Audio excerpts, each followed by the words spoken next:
One of the most frequently asked questions, ఇప్పుడున్న జనరేషన్లో చాలామంది స్లీప్ అనేది 4 to 5 అవర్స్ మాత్రమే పడుకుంటున్నారు.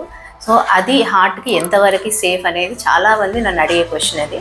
సో మనకి స్లీప్ అనేది హార్ట్ హెల్త్కి చాలా ఇంపార్టెంట్. మనకి at least 6 to 8 hours of sleep అనేది ఉండాలి అడల్ట్ పర్సన్కి. బట్ ఆ స్లీప్ కూడా ఏంటి అంటే సౌండ్ స్లీప్ ఉండాలి, డిస్టర్బ్ స్లీప్ కానీ అట్లా ఉండకూడదు. ఇంకొకటి ఏంటి అంటే నాక్టర్నల్ స్లీప్ ఉండాలి. ఎందుకంటే మన సర్కేడియన్ రిథమ్ ప్రాపర్గా వర్క్ చేయాలి అని అనుకుంటే మనకి స్లీప్ అనేది నైట్ టైమే ఉండాలి.